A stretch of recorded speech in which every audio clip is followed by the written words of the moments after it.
My brother's rehearsal dinner was held at a steakhouse in downtown Nashville, and I was seated at the far end of the table, closest to the kitchen door.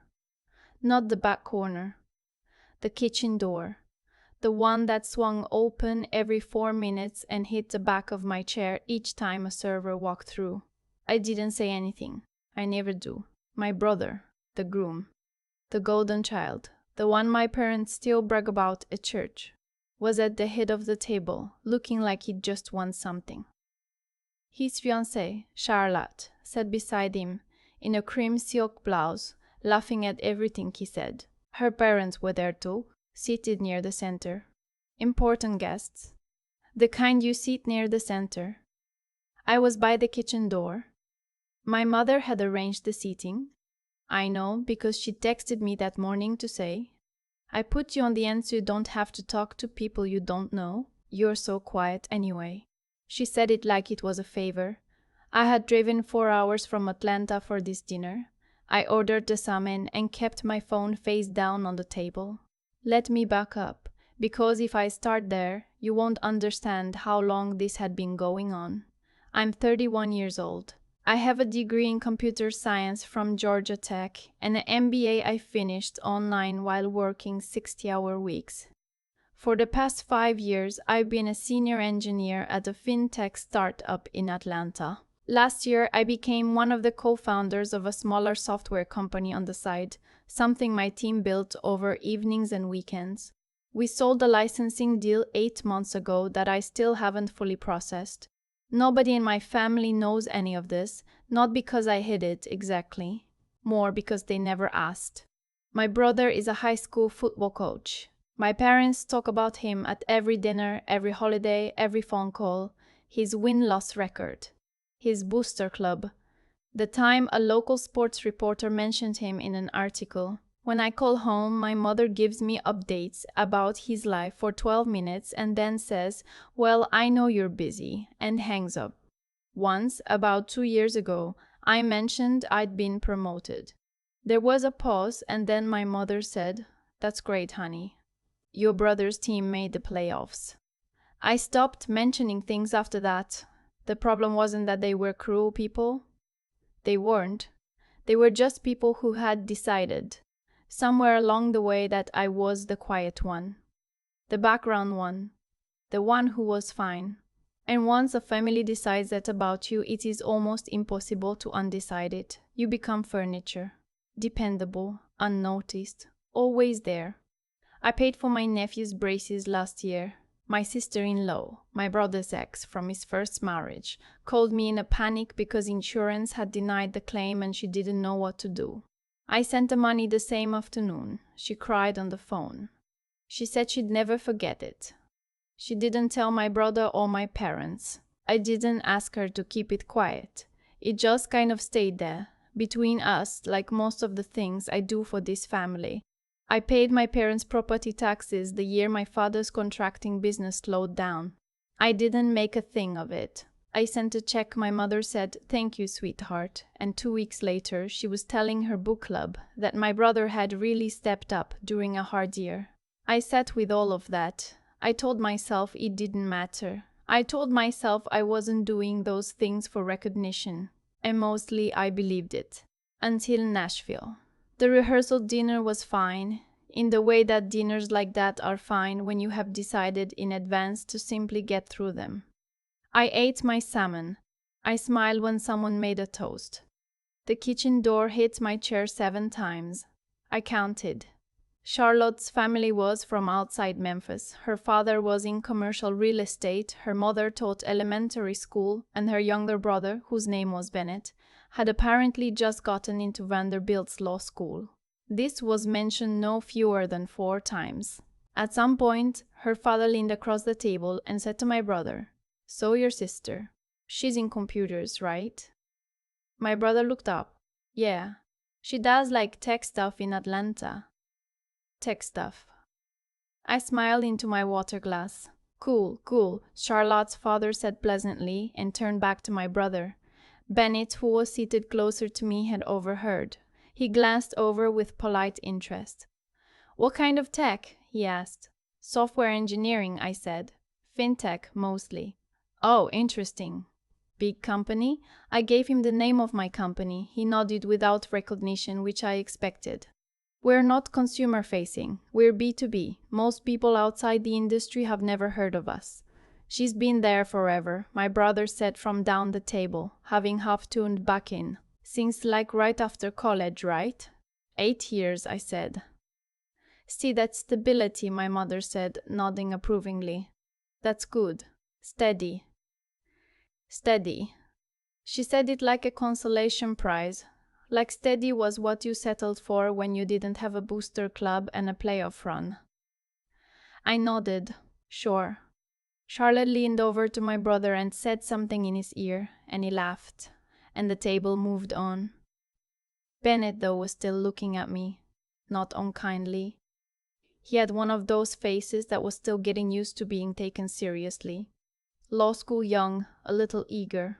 He said, my roommate freshman year was obsessed with fintech. He kept talking about these infrastructure companies, the ones nobody sees but everything runs on. That's pretty much it, I said. Invisibly infrastructure. He smiled. Do you like it? It was such a simple question. I couldn't remember the last time someone at a family event had asked me if I liked my work. Yeah, I said. I actually love it. He nodded like that meant something. Then his mother called his name from across the table and the moment passed. The kitchen door swung open and caught my chair for the 8th time. After dinner, we moved to the hotel bar next door. The rehearsal party kind of spilled over naturally, the way those things do. Somebody ordered a round of drinks. My brother gave a speech that mostly involved football metaphors applied to marriage. People laughed. Charlotte's father clinked glasses with my father. I was standing near the end of the bar with a club soda when Charlotte appeared beside me. I should tell you about Charlotte. We had met exactly 3 times before this weekend. She was warm and pretty in a practiced way.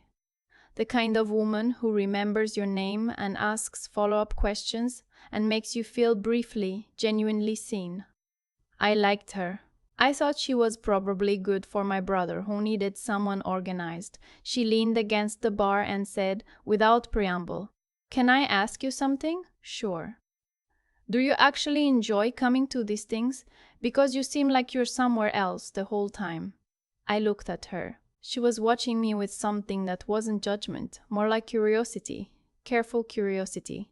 "I'm here," I said. "You are," she agreed. "But you seem like you're here the way someone is here when they've done the math on whether it's worth making a scene and decided it isn't." I didn't say anything for a moment. Then I said, "You're very perceptive." She laughed quietly. "My mom's a teacher. I grew up reading rooms." She paused. "For what it's worth, I don't think you're the quiet one. That's what my family calls me. I know. I've heard them." She tilted her head slightly. "I think you're just the one who decided a long time ago that this particular audience wasn't worth performing for." I didn't know what to do with that. It sat somewhere between a compliment and an accurate diagnosis. We stood in comfortable silence for a moment. Then Bennett appeared on my other side, holding a beer, slightly more relaxed than he'd been at dinner. "Invisible infrastructure," he said, like he'd been thinking about it. "I googled your company on the way over." I turned to him. "Yeah? You guys build the backend for like half the regional payment processes in the Southeast," he said. That's serious." Charlotte looked between us. "What?" "Her company," Bennett said. "I didn't realize." "Sorry. I was just curious after what you said at dinner." He looked at me with an expression that had shifted slightly. "And there was an article from last year about the licensing deal."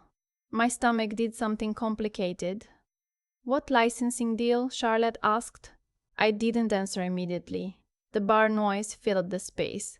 Bennett said carefully, "There was a tech news piece about a software company co-founded by..." He glanced at me like he was checking whether to continue. I nodded once. "Co-founded by her," he finished. "They sold a licensing deal to one of the bigger payment networks. The article said the deal was valued at..." He paused again, looking at his phone. Just over $9 million. Charlotte stared at him. Then she looked at me. I took a sip of my club soda. That's your company, Charlotte said. One of them, I said. The words hung there. I hadn't planned to say it that way. I hadn't planned to say anything at all. But there it was, out in the open, under the warm yellow light of a Nashville hotel bar, while my brother was laughing about football 30 feet away. Charlotte said slowly, "Does your family know any of this?" I thought about my mother. I thought about tech stuff. I thought about the kitchen door and the property tax check and my nephew's braces and the way my father had looked right past me at dinner to ask my brother about pre-game rituals. "No," I said. Charlotte was quiet for a long moment. Then she said very carefully, "I don't think that's okay." And something about the way she said it, not pitying, not dramatic, just plain and clear, like she was reading aloud from a document, made my chest do something it hadn't done in a long time. It made me feel like the thing I'd been carrying was actually heavy, that I hadn't just been weak for feeling its weight. Here's what I had told myself for years that I didn't need them to know, that I built what I built for myself, not for their approval, that their not knowing was a kind of freedom. Nobody's expectations, nobody's commentary, nobody calling to ask for money now that there was more of it. Those things were partially true, but the other truth, the one I kept in a small quiet room in the back of my mind, was this: I had wanted to matter to them. I had wanted for a very long time to walk into a room and have them look at me the way they looked at my brother. Not because of the money, not because of the deal or the company or the article. Just because I had worked hard and built something real and I was their daughter too. That was the thing I didn't say. Not that night, not to Charlotte or Bennett or anyone. But I thought it. Standing there with my club soda while the bar hummed around me and my brother told another football story and my mother laughed on cue, I thought it clearly, maybe for the first time without flinching. The wedding was the next afternoon, at a venue outside the city, one of those restored farmhouses, with string lights and mason jars and a barn that smelled like cedar and someone's grandmother's perfume. It was genuinely beautiful. I give them that. I sat in the third row on the groom's side. My parents sat in the first. During the ceremony, my father cried. I had never seen my father cry before. He was a man who expressed emotion the way you express water from a stone, occasionally under enormous pressure, and everyone acted like it was a miracle. He was crying because my brother looked happy. I thought, I have been happy too, many times. There was no one in the front row for that. Then I told myself to stop, because it was my brother's wedding, and that was a petty thought to have at someone's wedding. But I also let myself feel it, just for a second. Because I had spent a very long time not letting myself feel it, and Charlotte's words from the night before were still sitting somewhere in my ribcage. I don't think that's okay. At the reception, the tables had name cards. I was at table 7, which was the one farthest from the dance floor, closest to where the catering staff kept their supplies. I know this because I spent 20 minutes next to a rolling cart of extra dinner rolls. I was seated next to an older woman named, she introduced herself immediately and with great enthusiasm, Harriet. She was Charlotte's great aunt. She had driven from Knoxville. She had opinions about everything, and she was exactly the kind of person I needed to be sitting next to. She asked me immediately what I did. I told her. Her eyebrows went up. Software? Like apps and things? More like the systems that sit underneath the apps, I said. Financial infrastructure. Is that interesting? To me, yes. Endlessly. She looked at me with something like approval. Good. You should only do things that are interesting to you. I was a bookkeeper for 37 years and I liked every single day of it. She tapped the table. People think that's boring. I think it's lucky. I think it's lucky too, I said. We talked through the salad course. She asked good questions. She listened to the answers. She told me about her late husband, who had been an electrician and believed all work was dignified if you did it with care. I found myself unexpectedly moved. This was the moment my mother appeared at my elbow. She looked flushed from dancing and happy in the way she gets at parties, big, open, a little louder than usual. "There you are," she said. "We've been looking for you." This was not true. Nobody had been looking for me. But I smiled. "Come take a picture," she said. "Family photo." We walked toward the dance floor where my brother and Charlotte's parents and my father were gathered. My mother positioned herself, looked around, and said to Charlotte's mother, who was standing nearby, "These are all my kids. Well, this is my son, obviously." She put her hand on my brother's arm. "And this is his sister. She works in computers." Charlotte's mother smiled politely. Charlotte, who was 2 feet away, looked at me. I looked back at her. She works in computers. I had paid their property taxes. I had wired money for braces without being asked. I had driven 4 hours and sat by the kitchen door, and now by the bread cart, and I was, apparently, the one who works in computers. My mother didn't mean it unkindly. I want to be clear about that. She was proud of my brother and she was happy, and she simply did not have the information to say anything more specific about me, but she also had never asked for that information. That was the part. The family photo happened. My father put his arm around my brother. My mother stood beside her son. I stood at the end, slightly apart, smiling at the camera. Harriet, who had followed us over out of curiosity or solidarity or some instinct I'll always be grateful for, was standing just off to the side. She caught my eye and gave me a small nod. After the photo, Bennett materialized again. He had loosened his tie and he looked like someone who had genuinely enjoyed the ceremony in an uncomplicated way. He said hello to my mother, who said he must be so excited about Vanderbilt, and yes he was, he said. Then she drifted away toward the dance floor, and it was just me and Bennett and the distant sound of a cover band starting up. He didn't say anything for a moment. "Then, did you talk to them? After last night?" "No." He nodded, like that was the answer he expected. "Charlotte told me a little more this morning. About the dynamic. Charlotte talks. Charlotte cares," he said. "There's a difference." He paused. "You don't have to explain anything to me, but I just want to say, and I say this as someone who is about to spend 3 years studying the law, so I'm professionally required to have opinions. What your family does to you is a kind of erasure, and you've let them do it for a long time." I looked at him. He was younger than me by several years, and he was telling me something I had known for a decade and couldn't quite say aloud. "I know," I said. "The thing about being the quiet one," he said, "is that quiet people convince themselves the noise isn't worth making. But sometimes silence is just delayed consequences." He wasn't wrong. I thought about the property tax check, the braces, the 4-hour drive, the kitchen door. I thought about $9 million and a licensing deal my mother had never heard of. And for the first time, standing in the cedar-scented barn at my brother's wedding, I thought, I am not going to keep doing this. Not the driving, not the dinners, not the sitting by the kitchen door and the bread cart and the end of every table, but also, and this was the newer thought, the harder one, I was not going to keep paying for people who did not see me. That was the quieter decision, the one nobody would notice, probably for a long time. There would be no scene, no confrontation, no announcement. There would just eventually be an absence where the money used to be, and then they would have to ask why, and then I would have to decide what to say.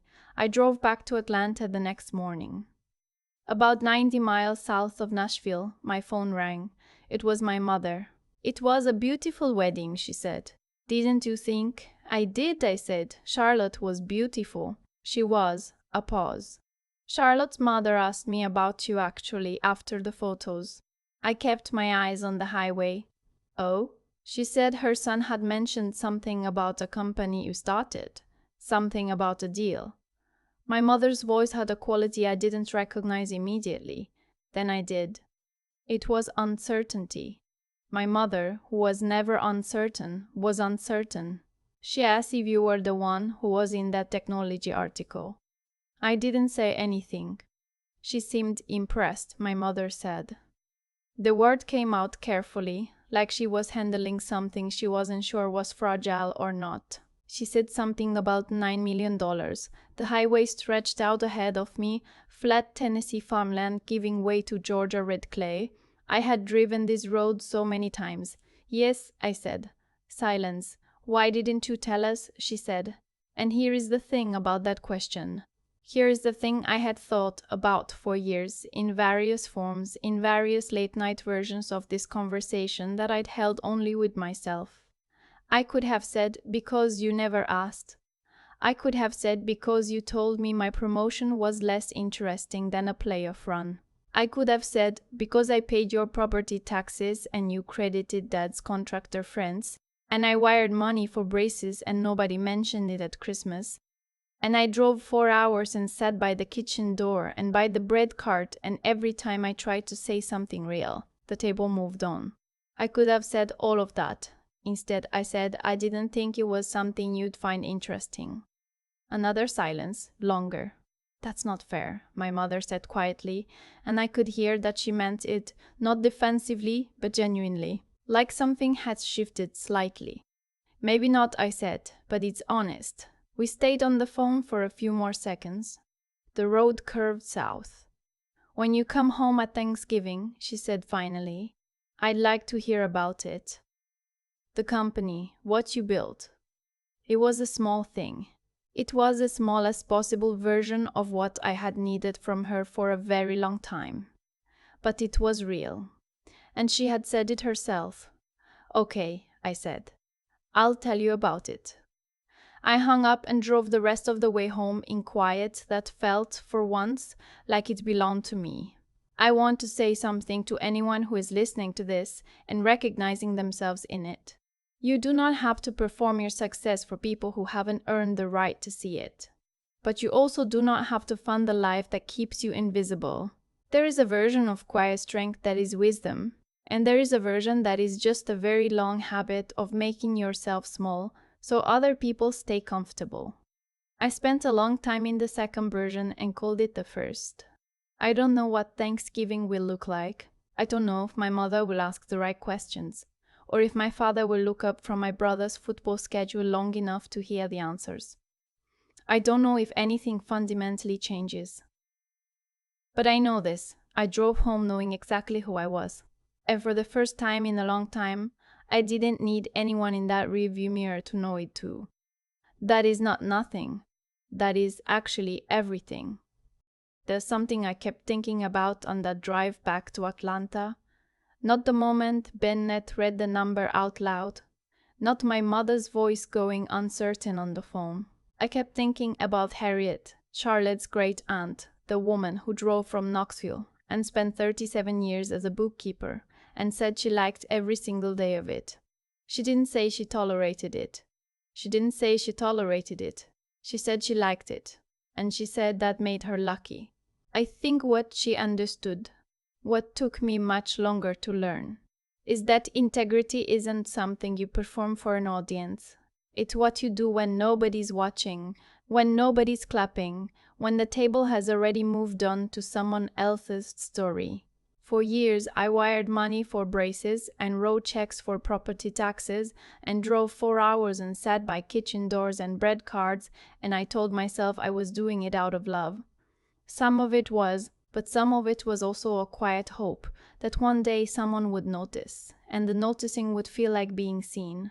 That's the thing about building a life in silence. Eventually, you have to ask yourself whether the silence is wisdom or just a very old wound you've learned to call a personality trait. I was good at my work. I was genuinely, deeply good at it. But I had let the people closest to me believe I was merely steady, merely fine, merely the one who works in computers. And I had let them believe that because asking to be seen felt too much like begging. What I understand now is that there's a difference between humility and erasure. Real humility is knowing your worth without needing to announce it.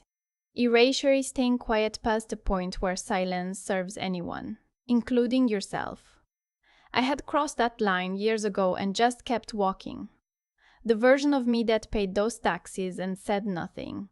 She wasn't noble. She was afraid that if she asked to be known, really known, she'd be found somehow wanting. That the accomplishments wouldn't be enough, that she'd hand them everything and they'd still look past her toward her brother's football schedule. What I know now is that the fear was the cost, not the protection. I kept paying it thinking it kept me safe, when really it just kept me small. Bennett said something I haven't stopped thinking about. He said quiet people convince themselves the noise isn't worth making. But sometimes silence is just delayed consequences. He was right. And the consequence in my case was the decade of invisibility I had half constructed myself. Nobody put me by the kitchen door without my cooperation. I kept showing up. I kept not saying anything. I kept sending the checks, the call from my mother, that small uncertain voice saying she'd like to hear about it at Thanksgiving. That was not a victory. I want to be clear about that. It was a beginning, and beginnings are fragile things. She may ask the right questions, she may not. My father may look up from football scores long enough to listen, he may not. But I will go. And this time I will tell them what I built, not to impress them, not to finally win something, but because I am done deciding in advance that I am not worth knowing. That decision belongs to them, and it always did. I just kept making it for them. I drove home through Georgia with the windows down and the radio off, and for the first time in a long time, the quiet felt like mine.